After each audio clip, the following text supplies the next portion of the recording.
President Trump is firing back at British Prime Minister Theresa May for criticizing his decision to retweet 3 anti-immigrant, anti-Muslim posts. They feature videos claiming to show violence by Islamic extremists. One tweet claims to show video of Muslim extremists throwing a boy off a roof, but it turns out it's actually a fight between rival political factions in Egypt. Another tweet is captioned as that a Muslim immigrant is beating up a Dutch boy on crutches, but the attacker was revealed to be Dutch-born, not an immigrant, and not Muslim either. And the Prime Minister first responded in a statement through her spokesperson, saying, quote, "British people overwhelmingly reject the prejudice rhetoric of the far right. It is wrong for the president to have done this." Mr. Trump then responded in a tweet saying, quote, "Theresa May, don't focus on me. Focus on the destructive radical Islamic terrorism that is taking place within the United Kingdom.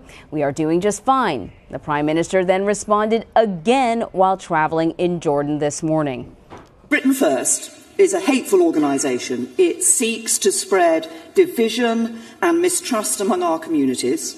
It stands in fundamental opposition to the values that we share as a nation, values of respect, tolerance, and, dare I say, just common British decency. On the issue of radical Islam, British Muslims are peaceful and law-abiding people who have themselves been the subject of acts and the victims of acts of terror by the far right.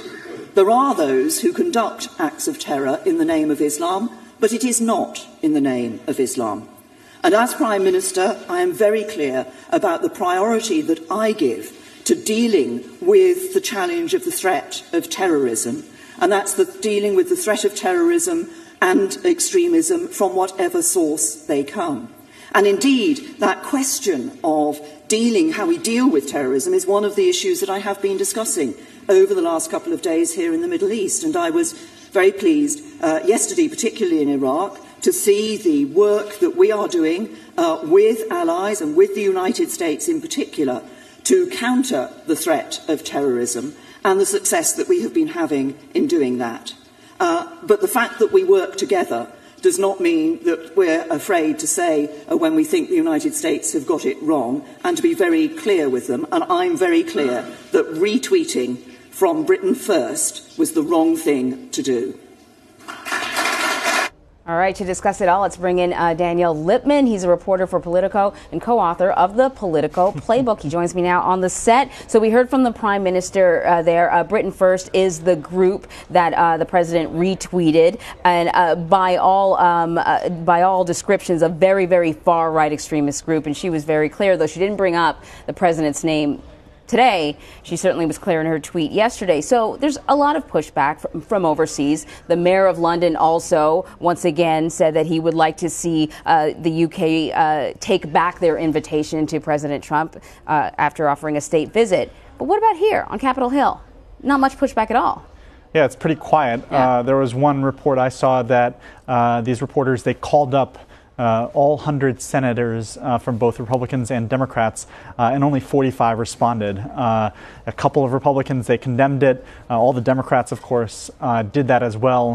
Yeah. And so that's kind of an indication that people on the Hill are tired of dealing with Trump's tweets, especially this week. It seems like he's gone a little bit off the reservation. Even, former top officials in the White House, that's what they're, telling reporters like me, is that maybe he was riled up during his Thanksgiving break at Mar-a-Lago, where he hears from big supporters at his resort who say, the media's out to get you. Right. Why don't you get more credit? He comes back to D.C. and then you have this string of days of these types of tweets. Yeah, these tweets were particularly odd, and not only were they from this extremely sort of alt-right group, but also they were incorrect. And this is a guy who's always sort of railing against fake news, and here he is redistributing. Pot calling the kettle black. Indeed. So meantime, lawmakers want to talk about taxes and tax reform. Understand why. It seems like the Senate bill has received some momentum, particularly after the president visited. It looks like it's moving along.